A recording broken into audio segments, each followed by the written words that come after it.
Num dia radioso, a Fundação Oriente em Lisboa recebeu o segundo dia dos trabalhos do 6º Congresso Português do Cancro do Pulmão, que, tal como no anterior, foi palco de comunicações espejadas de novidades científicas. Toxicidade, radioterapia, quimioterapia e terapêuticas biológicas foi o tema da primeira mesa redonda do dia, que Bárbara Parente, presidente do Conselho Científico do GSCP, considerou de grande interesse. Esta mesa revestiu-se a maior importância na medida em que fez a abordagem de toxicidades em três áreas extremamente importantes para quem trabalha em cancro do pulmão, nomeadamente na radioterapia, quimioterapia e terapêuticas-alvo.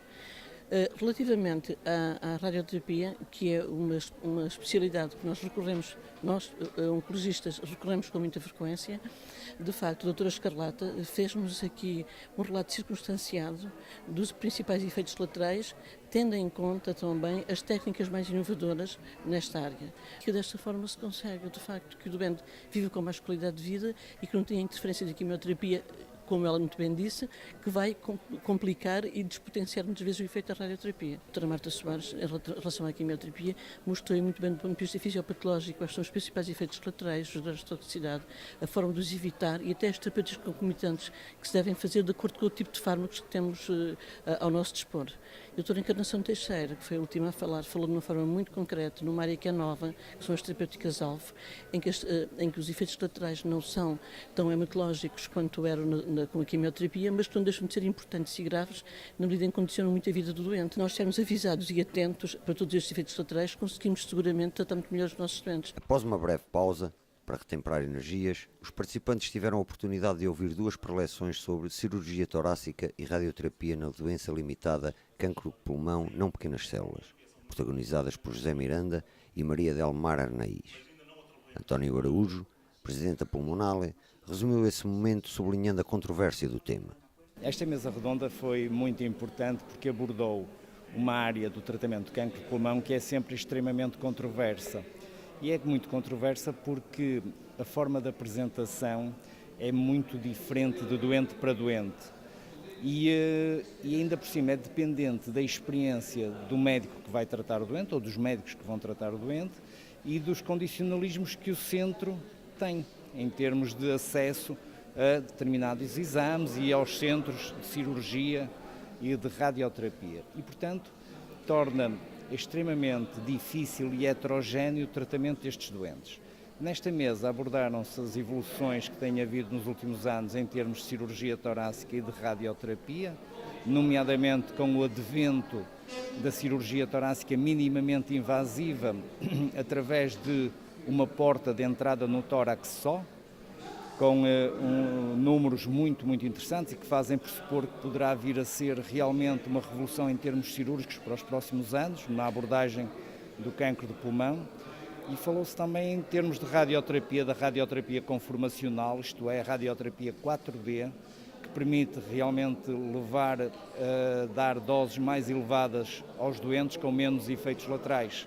O dia de palestras encerrou com o painel intitulado As Fronteiras da Doença Oligometastática, que contou com os oradores lusos Fernando Martel e Pedro Chinita e ainda o belga Johan van Steenkist, do Hospital Universitário de Leuven.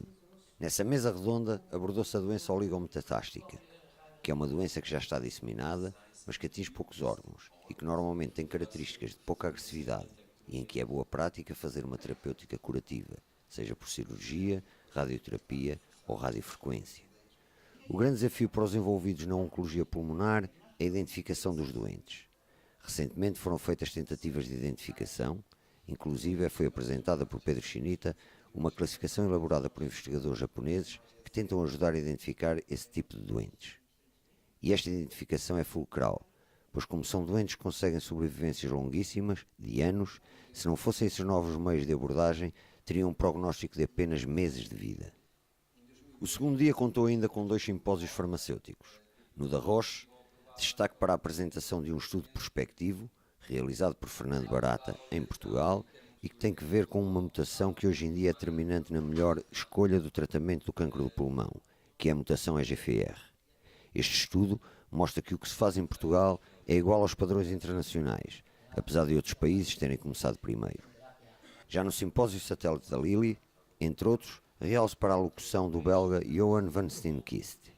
Well, in this session, My message was that we made a large progress with targeted agents for oncogene-driven non-small cell lung cancer, but that we have to realize that in our situation, we're not living in Asia. We're talking about 10, perhaps in the near future, 15% of our patients. And that for the other 85%, it is still very important that we also try to make the best of our chemotherapy treatment, and that perhaps we may make some progress in chemotherapy treatment. And what I try to explain that over the years that we certainly made progress, coming from median survivals around 6 months 10 to 15 years ago, with strategies of new chemotherapeutic agents, with strategies of maintenance therapy, with strategies of really tailoring the chemotherapy to the patient, single agent for the frail one, doublets for the stronger one, that we have managed to bring this median overall survival to about 1 year, and for some patients with maintenance strategies even longer. Tal como na véspera, os trabalhos encerraram com a apresentação de diversos pósteres de vários estudos levados a efeito em diferentes pontos de Portugal. À noite, no Palácio do Conde de Óbidos, sede da Cruz Vermelha Portuguesa em Lisboa, realizou-se o tradicional jantar do Congresso, que decorreu num ambiente informal e de grande familiaridade.